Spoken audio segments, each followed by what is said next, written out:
नमस्कार, स्वागत है आप सभी का न्यूज 21 में। मैं हूं आपके साथ हर्षदा जोशी। बुलेटिन में सबसे पहले बात करेंगे डीग की, जहां पर बजरंग गौ सेवा समिति के कार्यकर्ताओं द्वारा आवारा गौ वंशों के गले में रेडियम की पट्टियां बांधी गई और इससे आवारा पशुओं की गिनती हो सकेगी, क्योंकि रेडियम पट्टी अंधेरे में चमकती है। ऐसे में इस नवाचार से सड़क हादसों में भी कमी आएगी।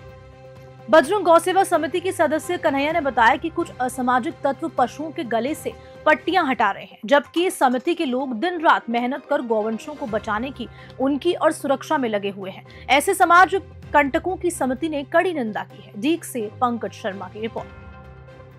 अब खबर राजगढ़ से है, जहां पर एक कस्बे के माचड़ी सड़क मार्ग पर स्थित झरना धाम की पाल बारिश के कारण रविवार को धंस गई और बांध की पाल क्षतिग्रस्त होने की सूचना पर उपखंड अधिकारी सीमा खेतान, तहसीलदार विनोद कुमार शर्मा, जल संसाधन विभाग की सहायक अभियंता ईशु गुप्ता और थाना प्रभारी रामजीलाल मीणा समेत अनेक अधिकारी जनप्रतिनिधि मौके पर पहुंचे। गौरतलब है कि राजगढ़ क्षेत्र में लगातार हो रही बारिश के कारण झरना धाम के पास पाल की दीवार के पास का कुछ हिस्सा धंस गया है। दूसरी ओर बात करें तो दीवार के पास भी गड्ढा हो चुका है, जिसको लेकर लोगों ने स्थानीय प्रशासन को सूचना दी। सूचना पर पंचायत समिति के कनिष्ठ अभियंता और जनप्रतिनिधियों ने क्षतिग्रस्त पाल पर मिट्टी से भरे कट्टे डालकर रखवाए और साथ साथ क्षतिग्रस्त पाल की दीवार की मरम्मत भी करवाई गई। राजगढ़ से राजकुमार गुप्ता की रिपोर्ट। खबर राजसमंद जिले के देवगढ़ उपखंड से है, जहां कालेसारिया गांव में एक 13 फीट लंबे अजगर ने नीलगाय के बछड़े को जकड़ दिया, जिससे बछड़े की मौत हो गई। कैलाश पारिक ने बाड़े में यह हादसा हुआ और ग्रामीणों ने घटना की सूचना वनपाल अधिकारी हजारी सिंह रावत को दी। अजगर को रेस्क्यू करने के दौरान काफी मुश्किलें भी आई। अजगर ने रेस्क्यू के दौरान बार बार काटने का प्रयास किया। कड़ी मशक्कत के बाद अजगर को काबू किया गया। अजगर की काली घाटी के घने जंगल में छोड़ दिया गया। राजसमंद से प्रमोद जोशी की रिपोर्ट। अखिल भारतीय हरियाणा गौड़ ब्राह्मण समाज का प्रतिभा सम्मान समारोह और सामूहिक गोट कार्यक्रम रविवार 15 सितंबर को श्री सिद्धपीठ बैनाड़ा धाम बस्सी में आयोजित होगा। सम्मान समारोह में इस वर्ष सेकेंडरी ने स्नातक तक 85% अंक लाने वाले विद्यार्थियों को सम्मानित किया जाएगा। तो वहीं रविवार को अखिल भारतीय हरियाणा गौड़ ब्राह्मण समाज धर्मशालाओं में आयोजित बैठक भी आयोजित हुई।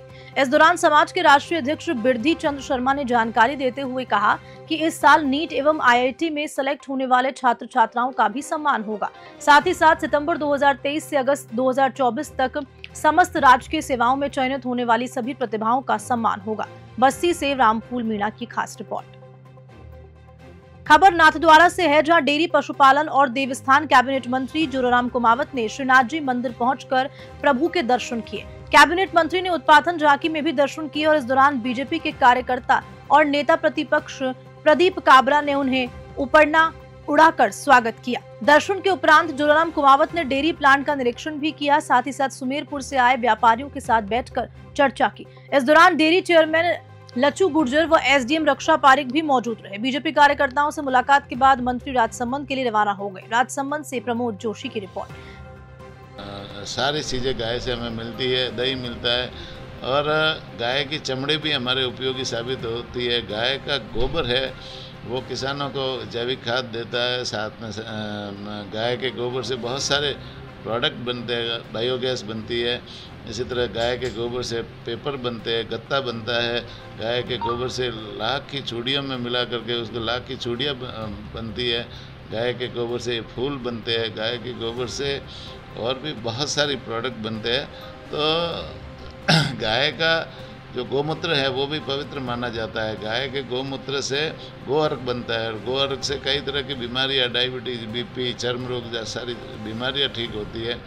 और घर में कोई पवित्र काम किया जाता है तो उस समय गाय के गोबर से आंगन को पवित्र किया जाता है। हवन करते हैं तो गाय के गोबर से हवन कुंड को भी पोत करके वो पवित्र किया जाता है। तो गाय को तो एक पवित्र चीज़ है। गाय हमारी माता है। तो ये आवारा शब्द तो कहने वाला ही गलत है और सबको गाय की सेवा करनी चाहिए। रविवार को बस्सी उपखंड क्षेत्र में 68वीं जिला स्तरीय जयपुर ग्रामीण का शुभारंभ निर्वाणन विश्वविद्यालय में स्थानीय विधायक लक्ष्मण मीणा के मुख्य आतिथ्य में हुआ। कार्यक्रम का उद्घाटन विधायक द्वारा जयपुर ग्रामीण के खेल ध्वज का ध्वजारोहण कर दिया गया। कार्यक्रम में विशिष्ट अतिथि के रूप में कल्याण सहाय मेवाल सरपंच ग्राम पंचायत मोहनपुरा और निर्वाण university chairman Sohan Lal Sihag, CBO Lallu Lal Meena रहे। कार्यक्रम की अध्यक्षता स्थानीय ग्राम पंचायत झर की सरपंच ममता मोहन झर के द्वारा की गई। टूर्नामेंट से संपूर्ण जिले भर से विभिन्न विद्यालयों की लगभग 33 टीमें भाग ले रही हैं। बस्ती से रामफूल मीणा की खास रिपोर्ट। भ्रष्टाचार निरोधक ब्यूरो के महानिदेशक डॉक्टर रवि प्रकाश मेहरडा एक समारोह में शिरकत करने श्रीगंगानगर के जीआर ग्लोबल स्कूल पहुंचे, जहां पर एलएनपी नहर के चेयरपर्सन हनुमान पूनिया और विद्यालय के डायरेक्टर और पंचायत समिति प्रधान सुनीता पूनिया के द्वारा एंटी करप्शन ब्यूरो यानी कि एसीबी के डीजीपी का भव्य स्वागत किया गया।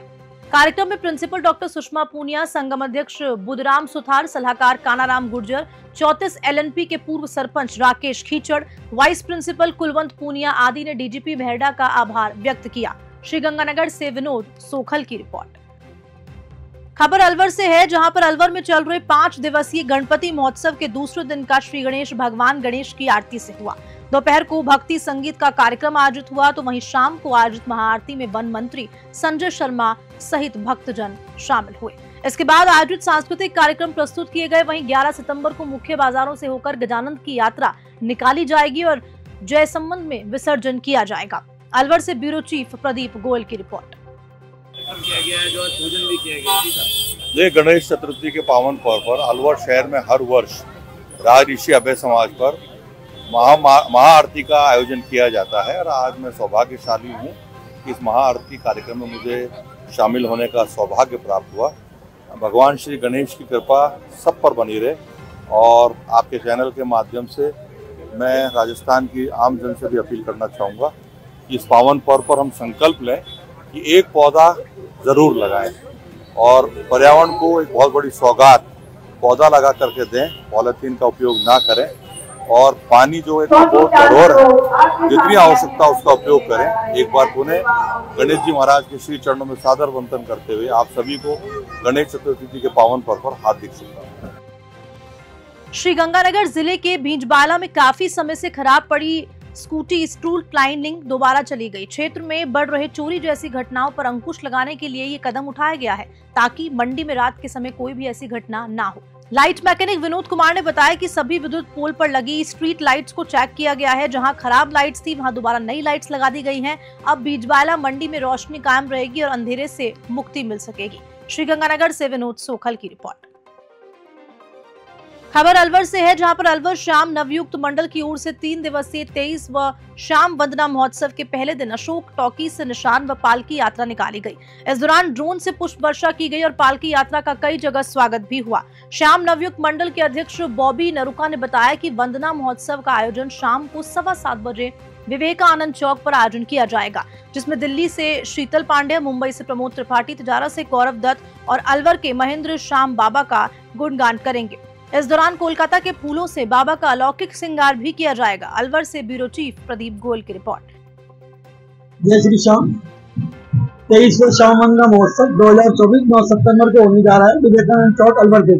इसी के उपलक्ष्य में आज 8 सितंबर को बहुत भव्य पालकी यात्रा, बाबा की ध्वज यात्रा और शोभा यात्रा अलवर के प्रमुख गुजारों से होकर निकाली जा रही है। बहुत लोग बढ़ चढ़ के हिस्सा ले रहे हैं। सभी श्याम मंडल अलवर के इसमें शामिल है। 8 तारीख को शोभा यात्रा है, 9 को बाबा का कीर्तन है रात्रि शाम 7:15 बजे से और 10 सितंबर को विशाल भंडारा है। कीर्तन में दिल्ली से श्री शीतल पांडे जी, मुंबई से प्रमोद त्रिपाठी जी, अलवर से गौरव दत्त और महेंद्र रमन ये भजनों की रसगंगा बहाएंगे। जय श्री श्याम। और इसी खबर के साथ बुलेटिन में इतना ही। नमस्कार।